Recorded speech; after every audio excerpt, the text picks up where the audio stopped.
Hey you guys, it's Peter and welcome to my channel Peterisms, where I tell stories of my life and just little things that I have learned as I've grown into the person that I am today. And I have both of the meditation books with me today. We have a couple days to choose from. We have today. I like to read the meditations for today specifically, but I didn't film any meditations over here from this weekend. So yeah, I think I have a couple to pick from. I also want to say that like a couple months ago, I started this whole thing where ask Peter, if you have a life question that you want me to share my experience, strength, and hope with, whether that has to do with grief or recovery or marriage. And it's not expert opinion, obviously, just my personal experience about it. Just kind of like little advice, driven videos. If you have any of those, put it in the comment section below, or if you're not comfortable doing that and you'd rather stay anonymous, you can direct message me on Instagram, or you can also email me. So anyway, I just wanted to say that. I started that a couple months ago and just kind of faded off from doing that. I have a couple of those saved, so I might do some of those this week. But today I want to read from some meditations. I cannot believe that we are in the final week of October. This fall it kind of seemed to go really quickly, actually, I feel like it was just yesterday that the pool was closing. Now it's like Halloween is Friday, and then it's November, and then Christmas is right around the corner. It just seems crazy to me. So anyway, okay, today is the 27th. So let's go in here and see what the meditations say from the language of letting go for today, October. I almost pulled it right open to the page. October 27th today. Is about step 11. So I try to, on just the specific ones about the steps, I try to stay off of those and go back. So yesterday's was about clarity. The 25th was letting go of the past. That might be a good one, actually. Opening ourselves to love. I think I did one, actually. Did I do one on Friday? Maybe I did. Letting go of the past or clarity. And then let me look in Journey to the Heart really quickly and see. I'm like pulling it almost right exactly to the page. Okay. Today's is, have you been working too hard? I actually had a really relaxing weekend. Yesterday's was, let the world help you open up. And then, let's see, replenish yourself, share your heart with the world, cherish joy. I think I read that one, actually. Heal your past. Let's read, oh, you know what? Maybe the heal your past. Hold on a second. Which one was that? Heal your past. Did I read this one? Open your heart to the universe. Let it be your love and comfort. Let it bring. Maybe we should read letting go of the past and then healing your past. One is from this is from the 22nd in the Journey to the Heart, and letting go of the past is from the 25th in the language of letting go. Letting go of the past, October 25th.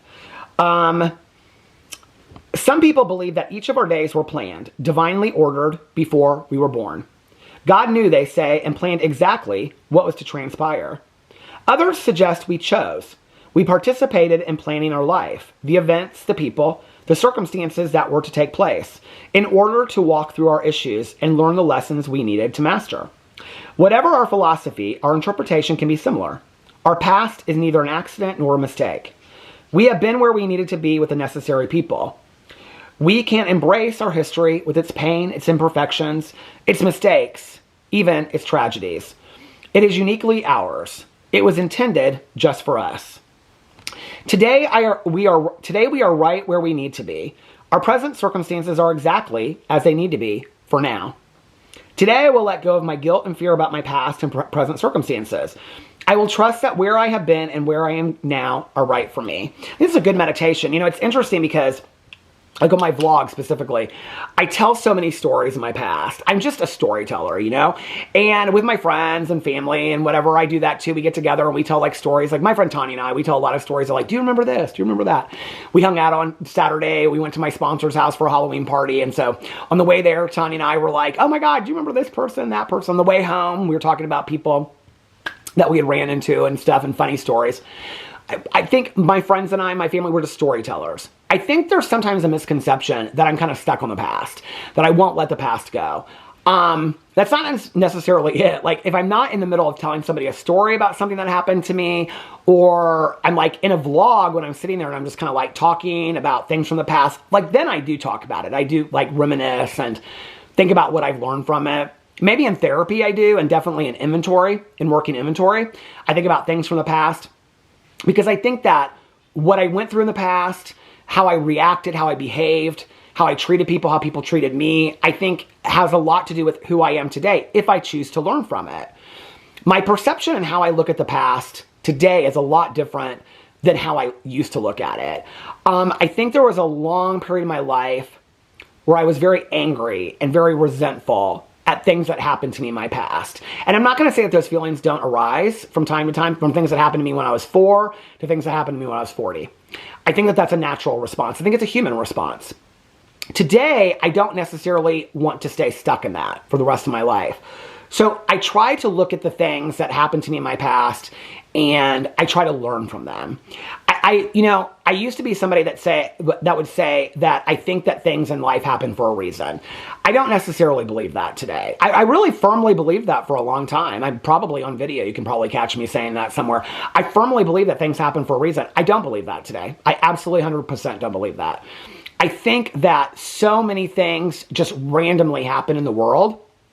I also don't believe in a higher power that makes some people go through the worst hell of their entire life for absolutely no reason except to learn a lesson. I just don't believe that.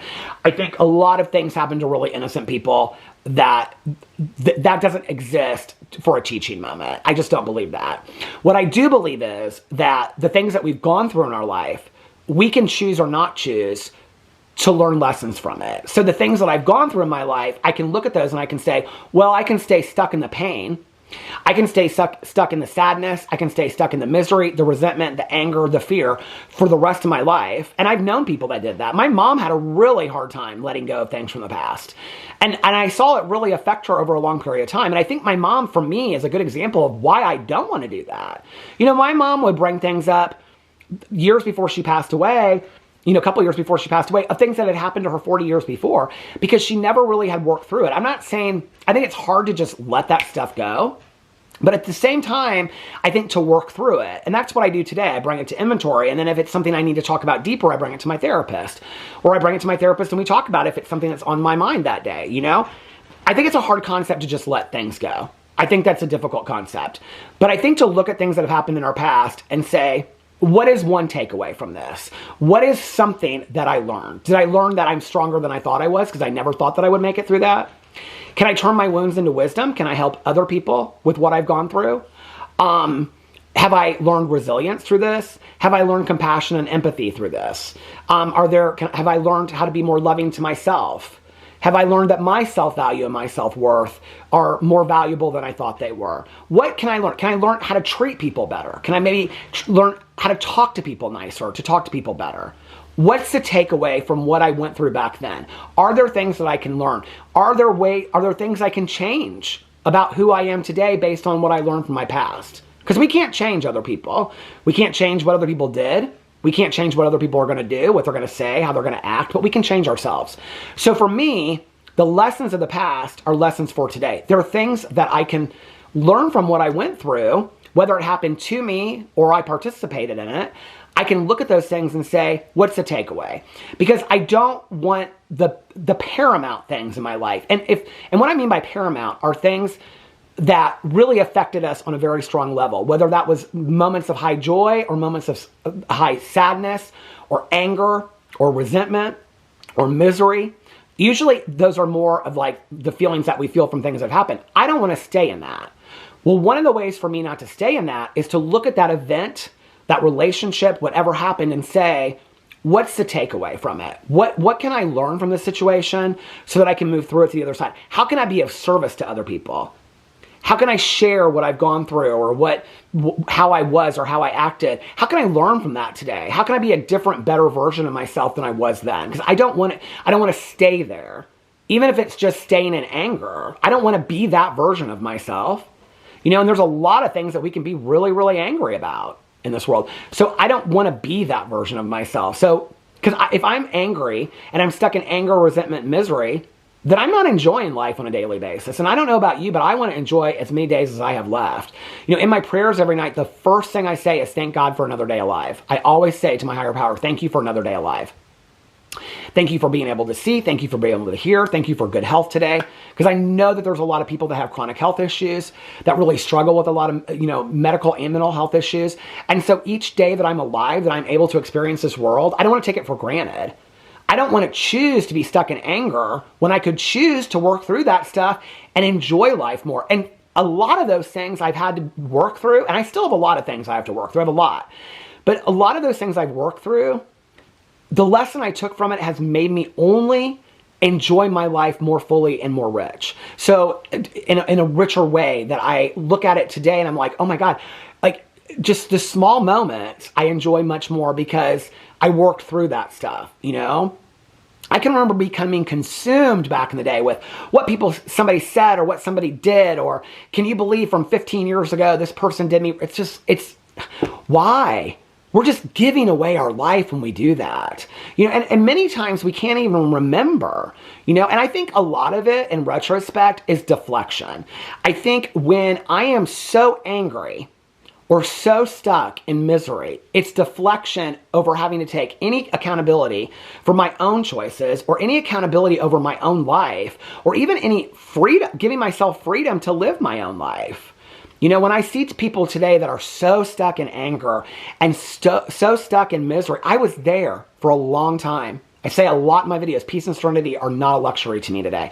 I took it for granted. I took those moments for granted where I was so stuck in anger and misery, and I just allowed myself to live there for long periods of time.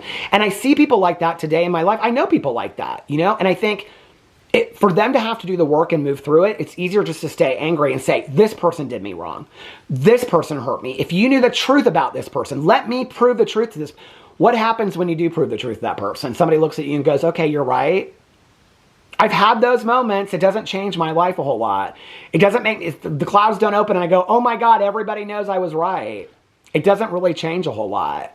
The peace of mind that you find in yourself. And listen, one day, each of us on this earth is not going to be able to wake up and say, thank you for another day of life. We're all going to have that moment in time when our lives cease to exist. As I'm giving each day, I want to enjoy each day as I possibly can. And I want that for you too. So anyway, I'm not going to read the other meditation. Let me know what you thought about that in the comment section below. I love you guys, and I will see you tomorrow. Bye.